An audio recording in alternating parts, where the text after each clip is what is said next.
Вы смотрите итоговый выпуск новостей о самых заметных событиях понедельника, 23 ноября. Вы узнаете из материалов наших корреспондентов.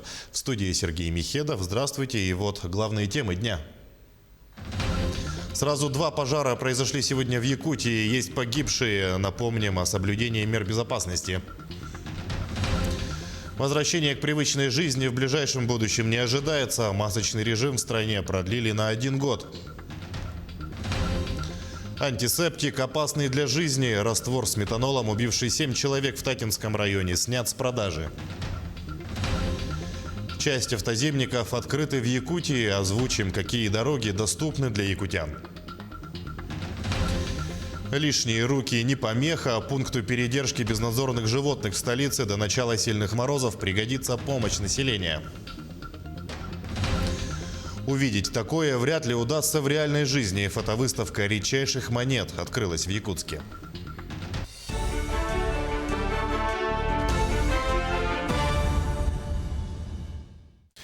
Два пожара, в которых погибли люди, произошли сегодня в Якутии. В селе Бердигистях горного района огнем уничтожен многоквартирный жилой дом. А в Нерюнгри в гаражном кооперативе произошел взрыв, который разрушил и повредил несколько гаражей. Как отмечают сотрудники МЧС, с наступлением холодов пожароопасная обстановка в республике ухудшается, и гражданам нужно больше проявлять внимание и соблюдать меры предосторожности в обращении с обогревателями. Подробности в сюжете Александра Хавренко. Около 2 часов ночи загорелся многоквартирный жилой дом в селе Бердигистях горного Улуса. Несмотря на то, что пожарный расчет прибыл к месту происшествия спустя 10 минут, спасти строение от огня не удалось. С горящего дома эвакуировано 33 человека. Большинство из них разместились у родственников, 10 человек определены в пункт временного размещения.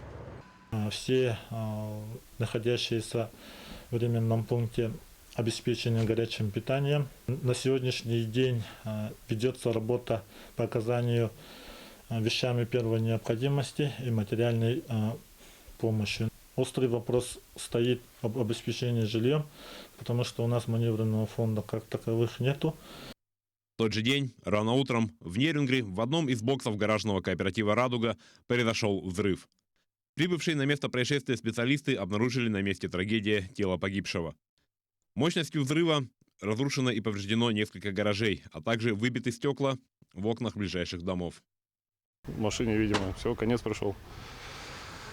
Ну, даже не знаю, что дальше делать. Ущерб большой, да? Большой, ну это новый гараж надо строить. Тут уже все. Плиты вон потолочные попереломало.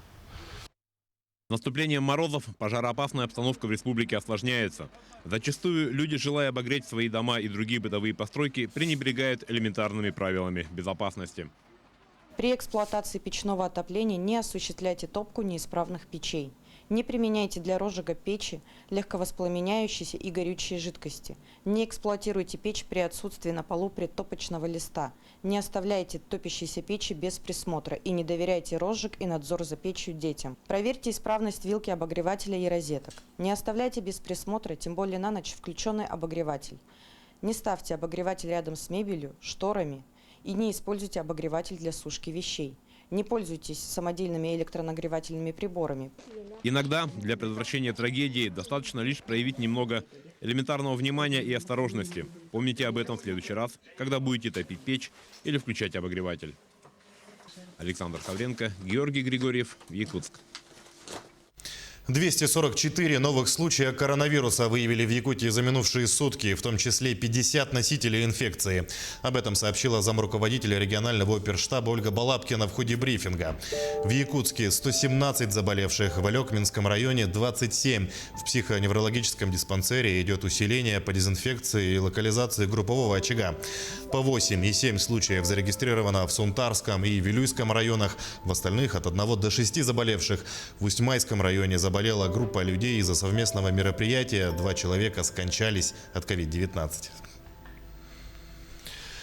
Роспотребнадзор продлил масочный режим в стране до 1 января 2022 года. В сообщении ведомства сказано, введенные в России противоэпидемические правила, в частности, об обязательном ношении масок в общественных местах, соблюдении социальной дистанции, самоизоляции контактных лиц, будут действовать до 1 января 2022 года.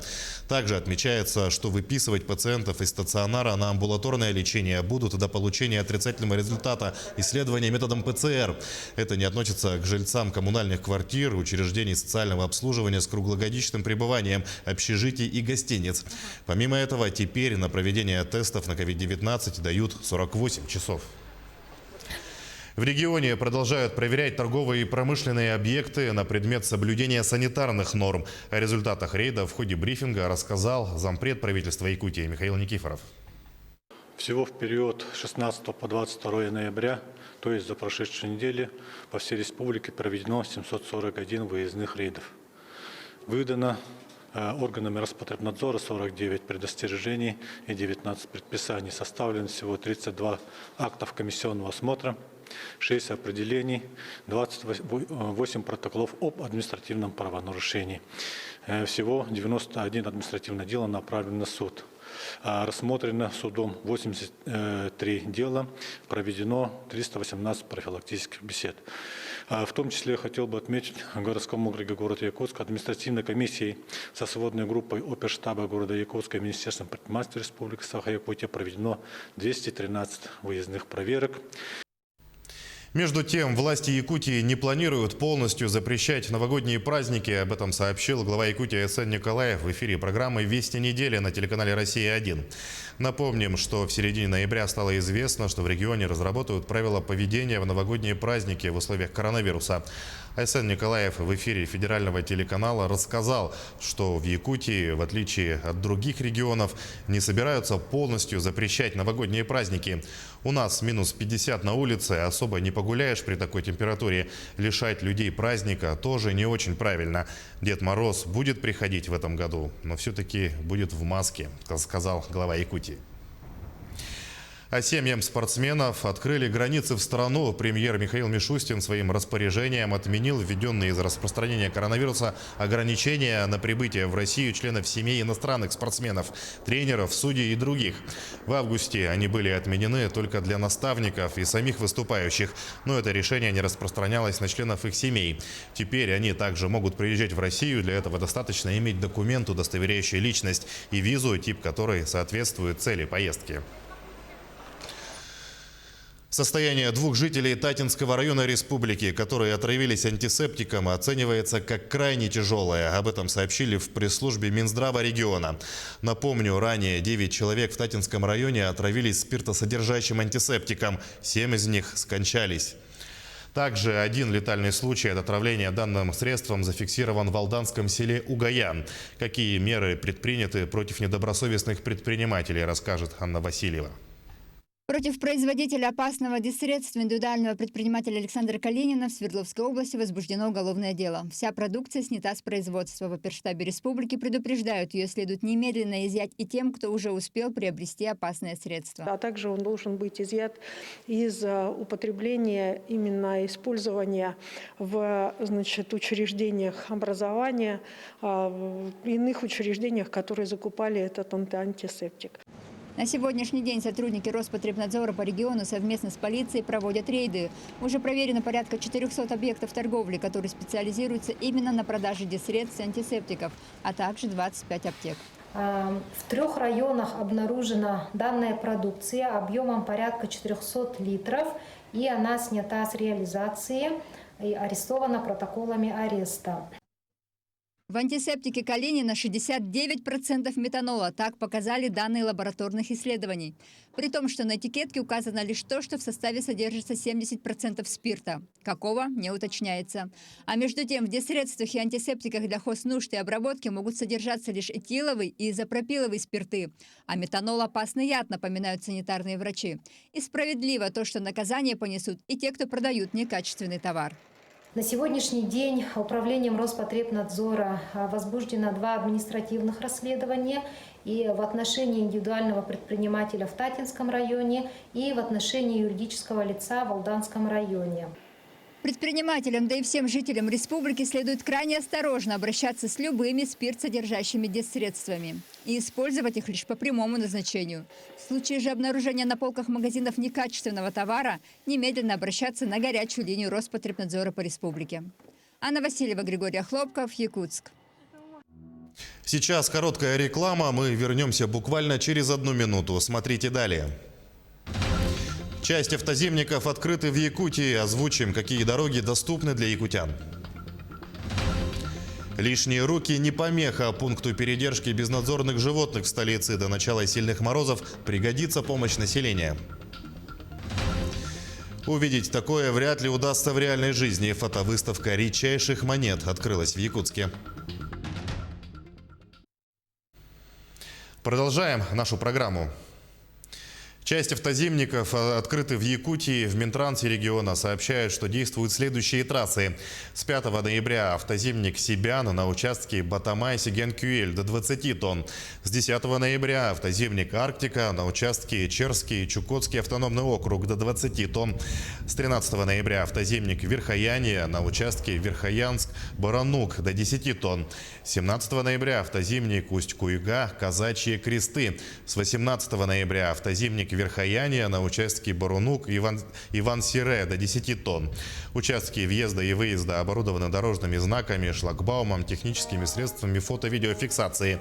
Также сообщается о том, что остальные автозимники будут открыты позднее среднегодовых сроков из-за аномально теплой погоды в ноябре.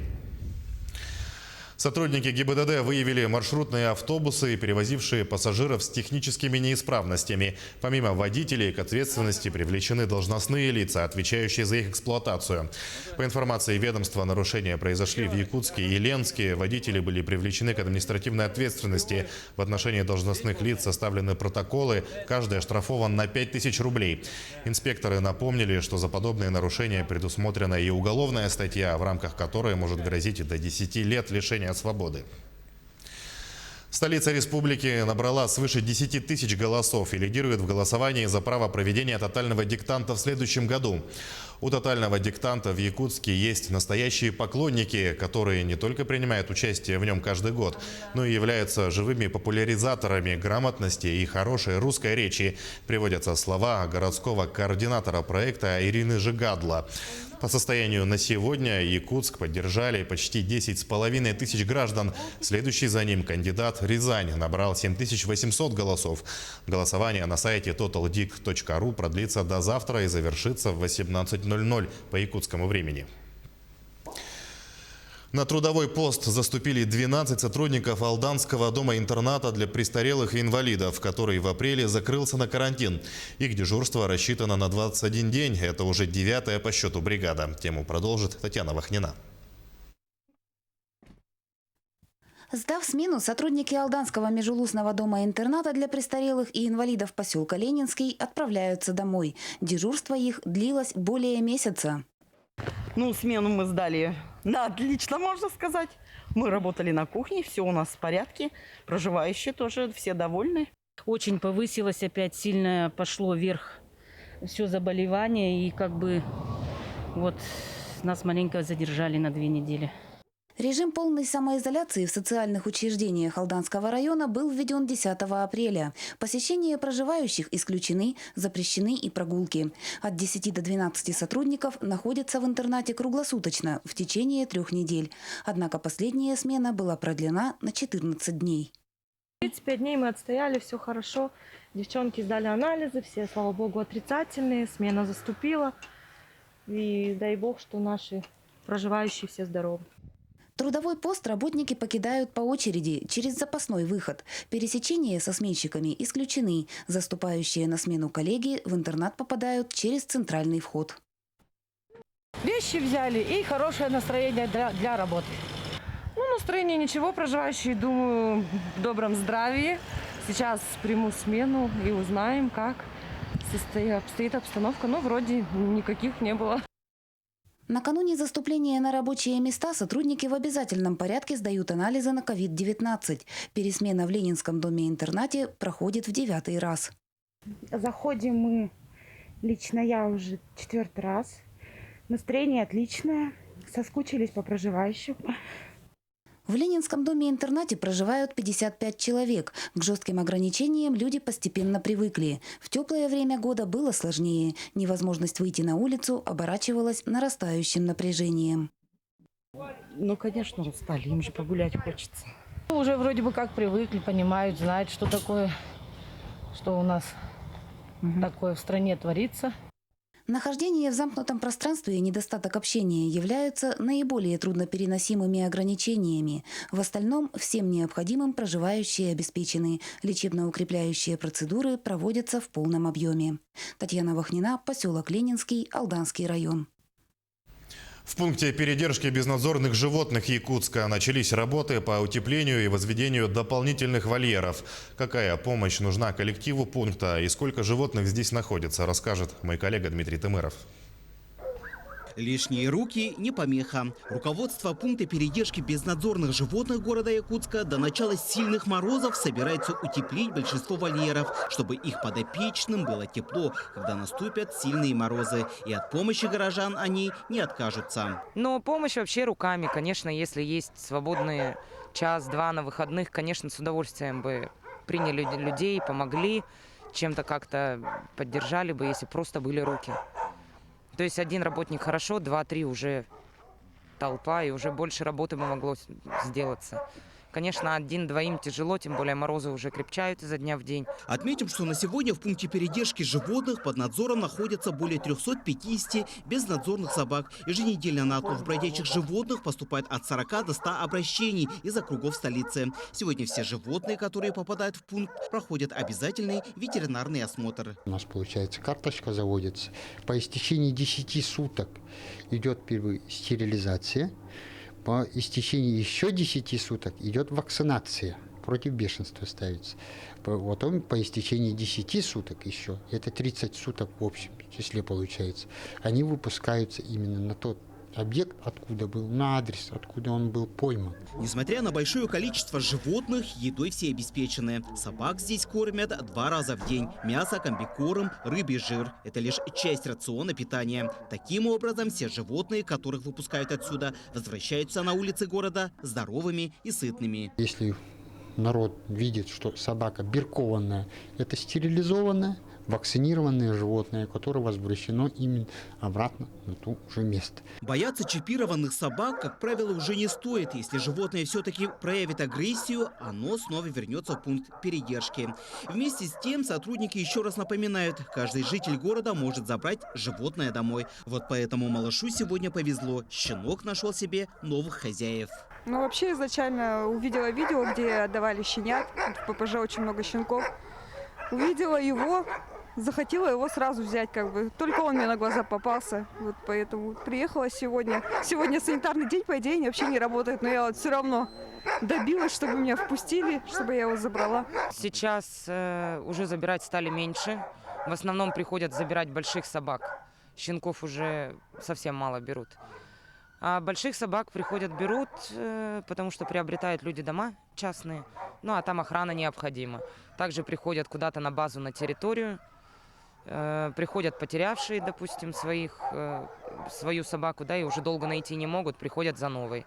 Специалисты пункта передержки знают, далеко не все животные найдут себе хозяев, а впереди зима и якутские морозы. Чтобы каждому их питомцу было комфортно, необходимо утеплить все действующие вольеры. Работы много, поэтому и просят неравнодушных горожан оказать посильную поддержку. Дмитрий Тымыров, Павел Пахомов, Якутск.